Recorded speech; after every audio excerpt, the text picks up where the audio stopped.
This is week 5, and today we're going to talk about the composition of substances and solutions and how to measure the composition of substances and solutions.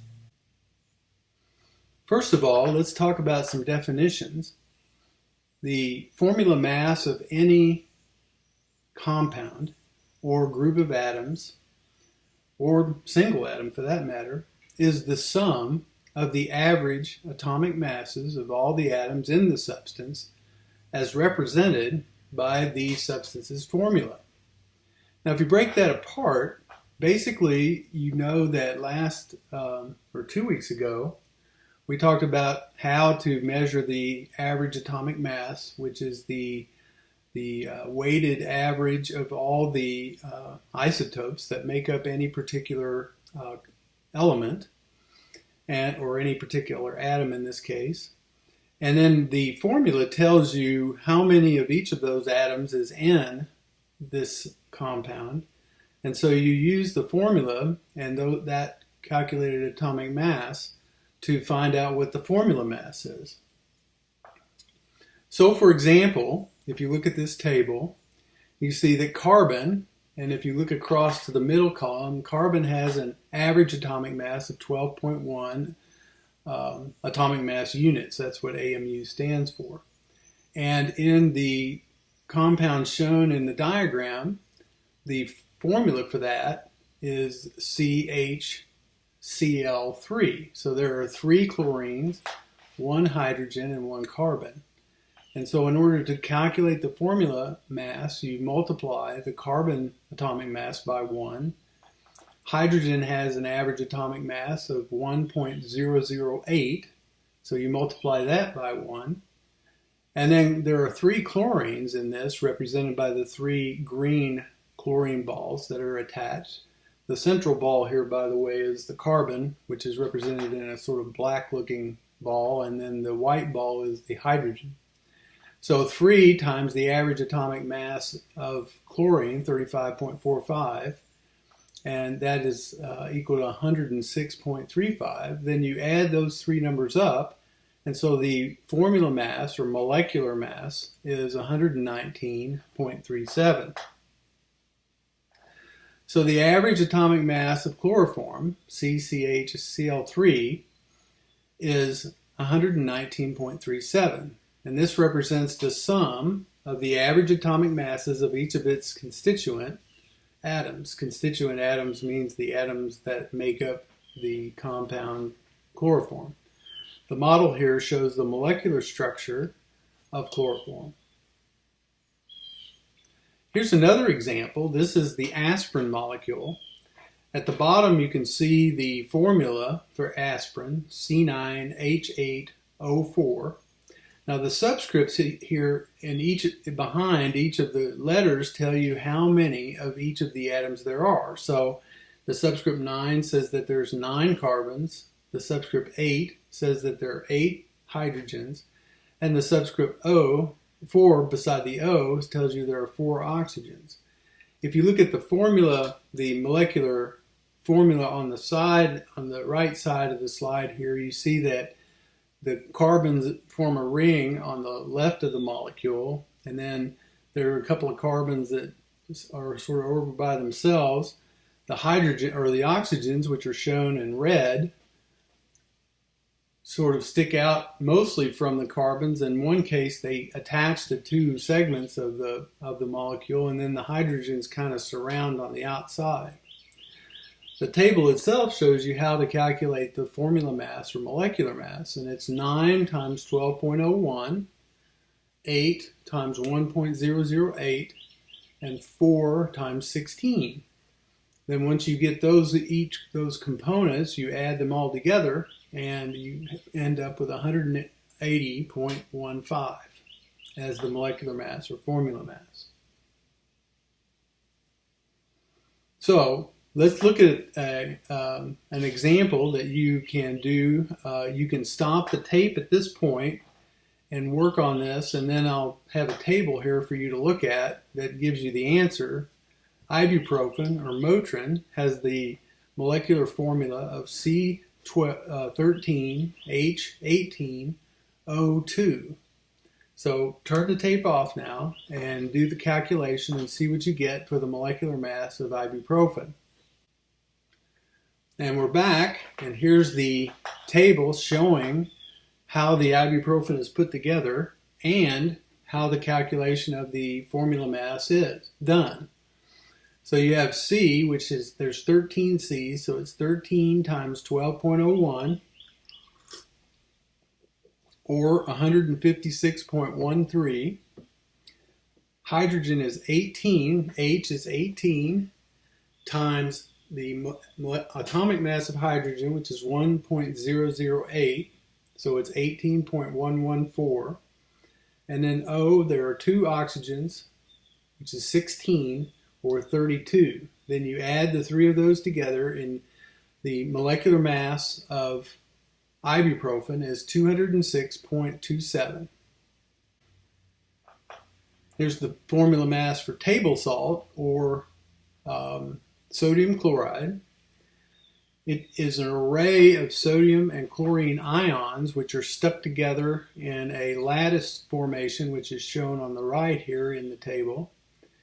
Its formula is NaCl, so you take 1 times 22.99, which is the atomic mass of sodium, and 1 times 35.45, which is the atomic mass of chlorine, added together, and the molecular mass or formula mass is 58.44 AMU. So now let's look at this problem. What is the formula mass for aluminum sulfate, whose formula is Al2SO4 taken 3 times? Now, one thing I'll point out to you is when you look at a parentheses, like the parentheses that's around the SO4, if a subscript is outside that, it means to multiply the whole interior of that parentheses by 3. And so that means that there are 3 sulfurs and 3 times 4, or 12 oxygens. So let's look at that here. You see that the Al, there's 2 aluminums. That's 26.98 times 2. And as I said, this multiplies the whole entity by 3, so there are 3 sulfurs here because of the 3 on the outside of the parentheses.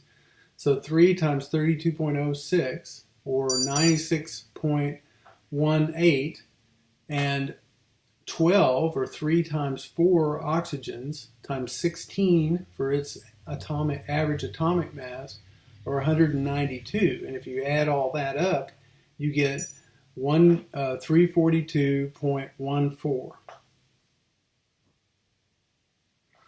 Now, this is a concept that you absolutely have to understand, and it is the concept of a mole. In chemistry, the mole represents something called Avogadro's number of molecules or atoms. That is to say, if you say that you have a mole of something, you're saying that you have exactly Avogadro's number of atoms. And Avogadro's number is 6.02 times 10 to the 23rd molecules or atoms. So Avogadro's number is the number of molecules or atoms that are in a mole of anything. Now, what this diagram seeks to show you is that 1 mole of something weighs or has a different mass. So, for example, a mole of zinc is 65.4 grams of zinc, whereas a mole of carbon is 12 grams of carbon. And you can look at the rest of these. Down at the bottom here, you have 207 grams of lead in a mole of lead. Now, it obviously makes sense that some substances which have bigger atoms have more mass if you have the same number, okay? But this concept is extremely important. It's like the concept of a dozen. If you say that you have a dozen of something, you're saying that you have 12 of them. It doesn't matter what they are. It's just that you have 12 of them. So if you have a dozen eggs, you have 12 eggs. If you have a dozen cars, you have 12 cars. If you have a dozen animals, you have 12 animals. Similarly, paper is sold in reams. A ream, that's spelled R-E-A-M, a ream of paper is 500 sheets of paper. It doesn't matter what size of the paper is or how thick the paper is or what quality the paper is. If you have a ream of paper, it's 500 sheets of paper. A gross of something is 144 or 12 dozen. So those are terms that represent a certain numerical amount of any particular object. If you say that you have a mole of a chemical substance, you're saying that you have this many molecules of that substance, 6.02 times 10 to the 23rd molecules. Now there's a reason this is extremely important, which will become evident as we move along. So the amount of substance that's equal to the formula mass, this links the number of molecules to something that you can measure. So a mole is the amount of substance that's equal to the formula mass in grams, and that's called the molar mass. So in all 8 of these dishes, you have exactly 1 mole of the substance. And if you look up on the periodic table, you'll also find that in each of these cases, this is exactly 1 formula mass or molecular mass for each one of these. For example, you remember when we did the calculation with carbon, carbon was 12.0 AMU. That's what 1 atom weighs. If you have a mole, or this 6.02 times 10 to the 23rd molecules of carbon, it's going to weigh exactly 12 grams in a scale. You remember we did a calculation with sulfur. This is on the bottom row on the left here. Remember it was 32, I think it was 32.08. They rounded up to 32.1.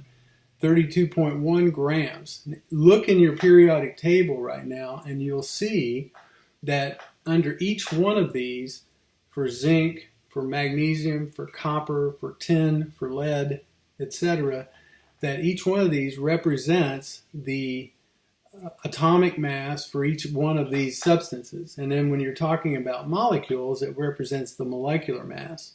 So the molar mass, this is underlined in blue here, the molar mass is the gram amount of a substance, and it's equal to the formula mass for that substance. So each sample has the Avogadro's number of atoms, therefore it has 1 mole of atoms. And I'm not going to read through these again, but 1 mole of atoms is equal to the formula mass of each of these substances if you look it up on the periodic table. Each sample in this jar here represents 6.02 times 10 to the 23rd molecules, or formula units. They use the term formula unit, by the way, when they're talking about ionic substances, but don't let that confuse you. And so 1 mole of the compound is exactly that many molecules. And then when you calculate the formula weight or the formula mass, you find that it's also equal to the formula mass in grams. So for what's in the bottle, at the bottle in the top, sort of on the left, to the left of the red-looking material, you have ethanol, which has octanol, which has a formula mass of 130.2 AMU, and you can do the calculation to calculate that. And if you take 130.2 grams of that, it's exactly 1 mole, which is exactly 6.02 times 10 to the 23rd molecules of octanol. Next to it there is mercury 2 iodide, which is HgI2. If you, again, do the calculation, the formula mass is 459.9 AMU. And so if you have 459.9 grams of that material, then it turns out that that's exactly equal to 1 mole. There's a typo here. It says 454. It should be 459. If you have methanol, which is the next substance in the bottle, the clear substance on the far right here, its formula mass is 32.0 AMU. Its molar mass is 32 grams per mole. So if you have 32 grams of methanol, then you have exactly 6.02 times 10 to the 23rd molecules of a methanol. And then lastly, if you have sulfur, S8, 8 times 32.08 is 256.5 for a formula mass. And if you have 256.5 grams of that, you have exactly 6.02 times 10 to the 23rd molecules of sulfur. It's very important conceptually that you understand the relation, because what this does is it links something that you cannot measure or weigh, which is a single molecule of any particular substance, to something that you can measure and weigh, which is a mole of that substance or molecule.